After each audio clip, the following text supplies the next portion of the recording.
자, 스쳐 지나가듯이 제목을 보거나 도서관 구석에 은밀히 꽂혀 있거나 그냥 제가 마음에 드는 책들을 소개하는 시리즈 Before You Read 대망의 첫 작품은 노자키 마도 시리즈입니다.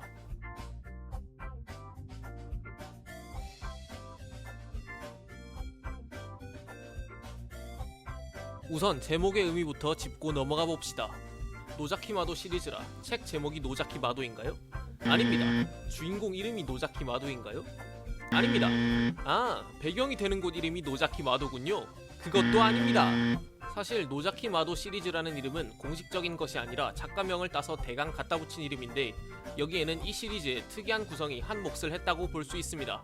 평범한 시리즈물처럼 1권, 2권, 3권 적어도 시리즈임은 알 수 있게 우울, 한숨, 무료, 소실 이런 형태를 띠고 있는 것이 아니라 아예 별개의 작품인 것처럼 각자의 제목, 각자의 일러스트레이터, 각자의 등장인물을 가지고 하등 상관없는 개별적인 이야기들을 진행해 나갑니다. 이런 작품들을 하나의 시리즈로 묶어 부를 수 있게 한 작품이 이 시리즈에서 유일하게 순서를 매길 수 있는 마지막 권 2입니다. 진짜로 책 제목이 그냥 2예요.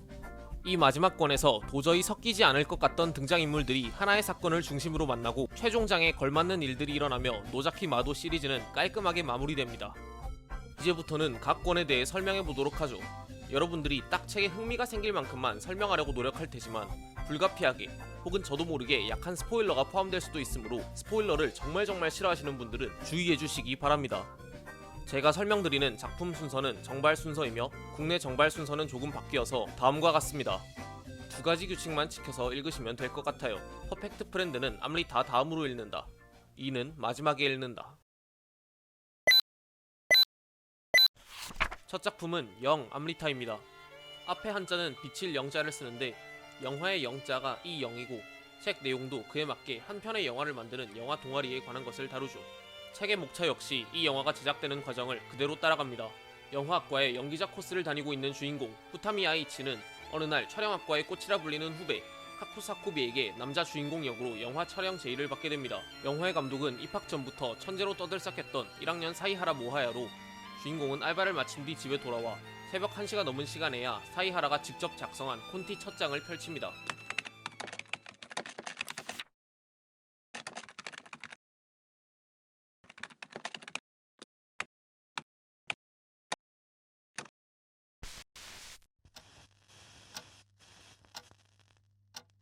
그리고 정신을 차린 것은 9시였습니다.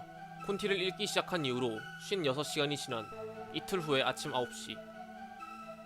처음에는 카쿠사코비에게 반해 영화 촬영을 시작했던 주인공이지만 후타미의 관심은 점점 한 명의 천재, 그림 콘티만으로 사람을 이틀 넘게 빠져들게 만드는, 연기만으로 사람을 압도해 쓰러뜨리기까지 하는, 직접 작곡한 삽입 BGM을 듣는 것만으로 그 BGM이 들어가게 될 장면을 떠오르게 하는 천재 사이하라 모하야에게 옮겨가게 됩니다. 우리가 만드는 영화는 무척 멋진 것이 될 거라고 사이하라는 주인공과의 첫 만남에서 희미하게 웃으며 말합니다. 과연 그들이 완성시키는 영화는 어떤 내용이고 어떤 힘을 가지고 있을까요? 그리고 영화가 만들어지는 것만으로 이 이야기는 끝나게 될까요? 시리즈 중에서 첫 번째로 발매된 작품이자 시리즈 전체의 주인공이라고 볼 수 있는 사이하라 모하야가 등장하는 작품입니다. 완성된 한 편의 이야기라고 보기에는 부족함이 있습니다만 사이하라와 후타미의 유쾌한 만담, 중간중간에 계속 등장하는 창작에 대한 가슴 뛰는 예찬, 시리즈의 첫 포문을 성공적으로 열었다는데 가산점을 주고 싶은 작품입니다. 시리즈의 분위기를 정말 잘 나타내는 작품이니만큼 시리즈의 일부라는 점을 염두에 두고 기대치를 낮춘 뒤 읽어보시고 흥미가 생긴다면 후속 작품들도 읽어보시는 걸 추천합니다. 두 번째 작품 가면을 쓴 소녀는 선조의 유언과 관련한 수수께끼를 풀어가는 미스터리 형식의 소설입니다. 주인공인 마이치라 마토모의 증조부가 남겼던 이 영문물을 유언은 2주 전 창고 정리를 하던 관리인이 마음의 상자라고 적힌 특이한 상자를 발견하면서 현재 마이치라 저택에 살고 있는 마토모의 숙부 카게토모에게 다시금 주목받게 됩니다. 최근 저택 창고에서 우연히 찾아낸 마음의 상자, 사촌 여동생 마이치라 미나모가 어릴 적 놀던 공터에 덩그러니 놓인 몸의 돌, 아직 찾지 못했지만 이미 마이치라 가의 이름에 2개씩이나 존재하는 가면. 카케토모에게 부탁을 받은 다음날 저녁, 상자의 재질이나 해제 방법에 대해 대강의 조사를 마친 마토모는 마음의 상자와 몸의 돌을 합체시킨다라는 푸마씨의 번뜩이는 아이디어를 실현하기 위해 홀로 몸의 돌이 있는 공터로 향합니다. 그리고 그곳에서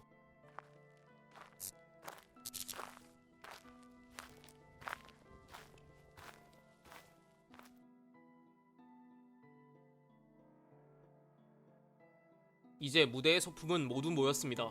이 수수께끼의 해결 방법은 무엇일까요? 그리고 기다리고 있는 좋은 것이란 무엇을 의미할까요? 이런 말씀을 드리긴 뭐하지만 시리즈 중에서 보편적으로 가장 낮게 평가받는 작품입니다. 사실 그래서 저도 대충 넘어간 감이 없지 않죠.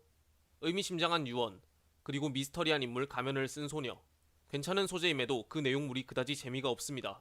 마지막 작품에서 마이츠라 마토모의 존재감과 그 역할을 생각해보면 이 이야기에 한 권을 투자할 만한 가치가 있었다고는 생각하지만 그와 별개로 갑자기 판타지로 날아가 버리는 결말, 부족한 서사 등이 긍정적인 평가에 발목을 잡습니다. 이건 사족입니다만 시리즈 작품 모두가 목차 구성에 있어 일정한 규칙을 가지고 있는데 이 작품만 유일하게 목차가 없는 점도 아쉽습니다.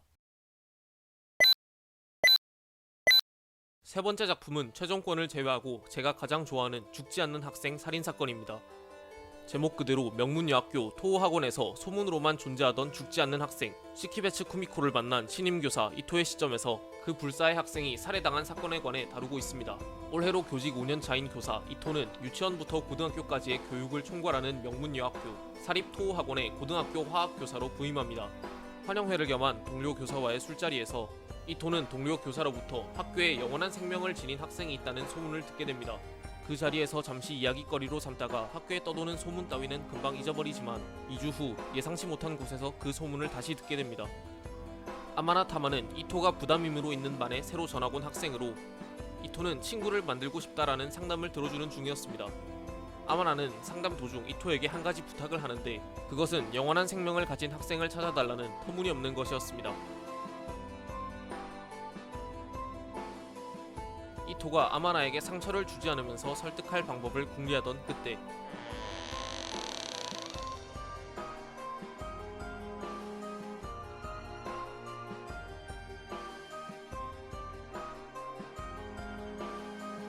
쏟아지는 아마나의 질문에 영원한 생명을 지닌 학생 시키베츠 쿠미코는 자신이 증거를 보일 이유가 전혀 없다고 말하며 즐거운 듯이 조금의 대화만을 나누고는 떠납니다. 다음날 저녁 신입생 환영 바비큐 파티에서 자신을 기다린 시키베츠와 만난 이토는 시키베츠에게 궁금한 점들을 묻다가 이토의 핵심을 찌르는 질문에 감탄한 시키베츠는 이토에게 불멸의 증거로서 사각형과 오각형의 중간 도형을 그려 보여줍니다. 다음날 출근길 어젯밤의 일을 떠올리며 시키베츠와 다시 한번 이야기해보겠다고 생각한 이토는 학교에 도착하자마자 충격적인 소식을 듣습니다.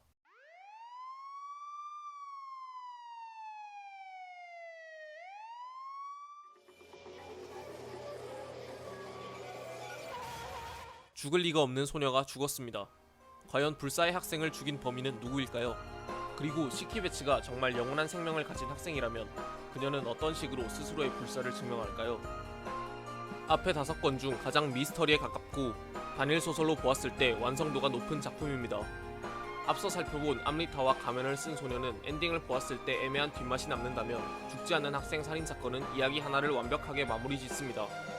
불사의 소녀가 살해당했다는 특이한 케이스 탓에 사건 해결 과정이 여느 탐정소설과는 다른 점도 매력적입니다.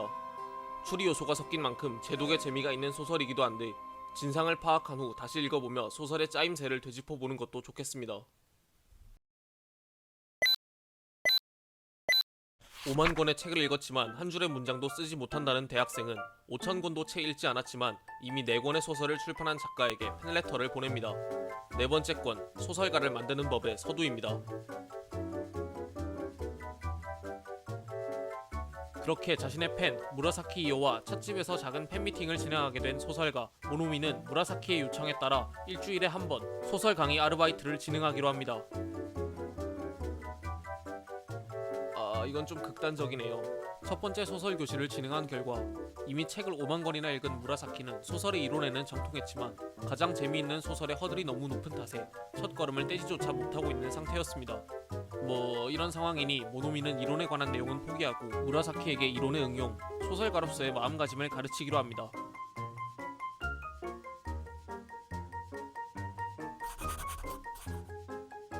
살이 되어서야 편의점에 처음 방문하는 등 상식적인 면이 조금 많이 결여되어 있는 이 소녀를 도와 모노미는 세상에서 가장 재미있는 소설을 만들 수 있을까요? 앞에 3권에 비해 그나마 현실적인 개요입니다. 다른 책들이 56시간 동안 콘티를 읽거나 이상한 가면을 쓴 소녀를 찾아 수수께끼를 풀거나 아예 학생이 하나 죽어버리는 데 비해 편의점에서 아이스크림을 사 먹거나 약간의 흑심이 포함된 취재를 위해 유쾌하게 학교 축제를 즐기는 걸 보면 마음이 안정되는 것 같기도 합니다. 다른 책들보다 라이트 노벨적인 요소가 많고 전체적인 분위기도 상당히 가벼우니 지금까지의 작품들보다 쉽게 읽어 내려갈 수 있으리라 생각됩니다. 다른 작품들을 이미 읽었다면 이런 잔잔한 분위기에 마냥 안심해서는 안 된다는 것도 잘 아실 겁니다. 개요 설명에는 이야기의 흐름이 꼬일까봐 넣지 않았는데 모노미의 친구로 등장하는 공대생 타미즈도 소설 내에서 큰 축을 담당하니 놓치지 말고 봐주시기 바랍니다. 제가 처음 작품 순서에서도 말씀드렸듯이 퍼펙트 프렌드는 암리타 다음으로 읽어야 하는 작품입니다.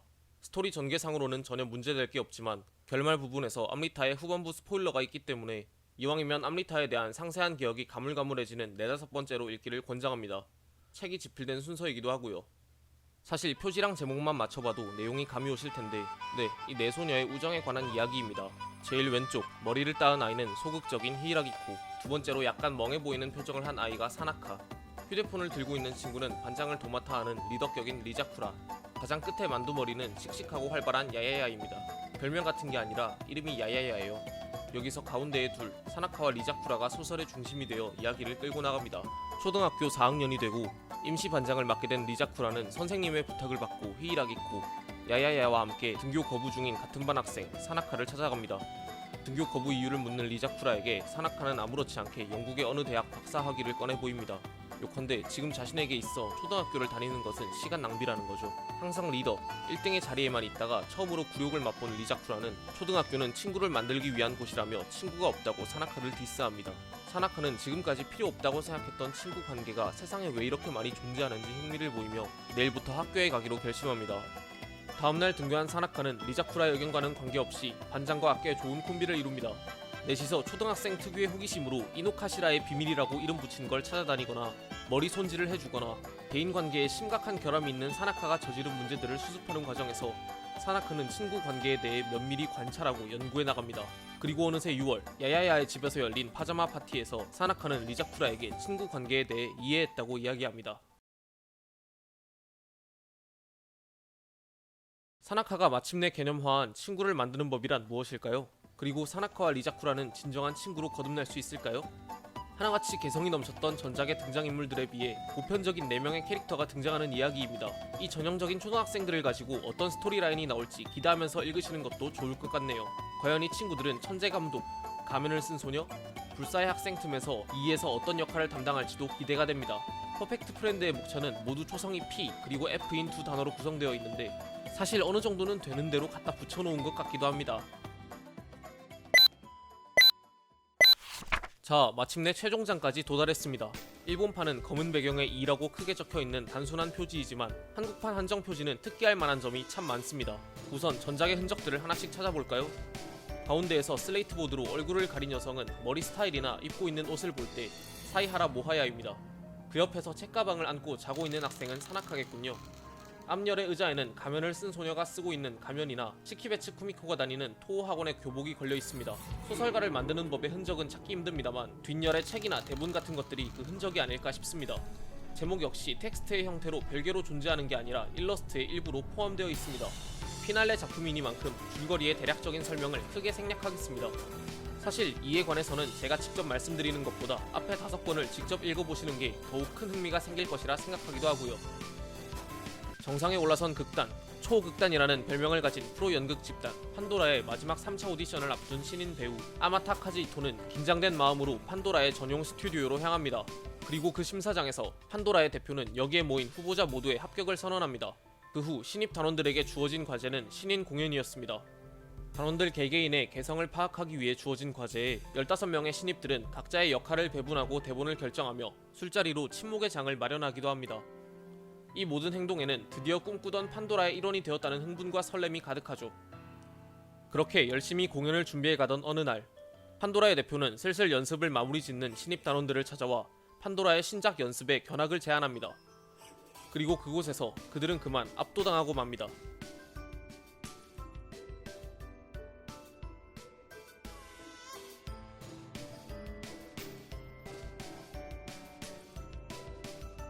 네, 여기까지로 하죠. 이의 목차는 0.1에서부터 시작해 창작의 극치로 불리는 2를 향해 천천히 나아갑니다. 과연 2가 의미하는 바는 무엇일까요? 그리고 우리가 앞선 작품들에서 봐왔던 캐릭터들은 어떤 형태로 이야기를 진행해 나갈까요? 자, 여기까지가 준비된 영상의 전부입니다. 이런 소식을 마지막에야 전하게 돼서 슬프긴 한데 사실 국내에서 그리 인기가 있었던 작품이 아니라 아마 구하기 좀 힘드실 수도 있습니다. 소설가를 만드는 법 같은 경우에는 모든 사이트에서 품절이에요. 그래서 저도 중고로 사서 읽었습니다. 일본에서는 작가의 다른 작품 바빌론의 애니화에 힘입어 작년 말 신장판이 새로 나왔습니다만 국내 발매 여부는 여전히 미지수네요.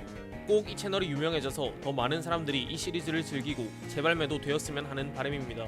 첫 영상이니만큼 미흡한 점도 많았을 텐데 긴 영상 끝까지 시청해주신 여러분께 감사드리며 다음에는 노자키 마도 시리즈를 읽은 여러분과 함께 내용을 정리하고 이야기 나누어 보는 영상 애프터 유 리드 노자키 마도로 돌아오겠습니다.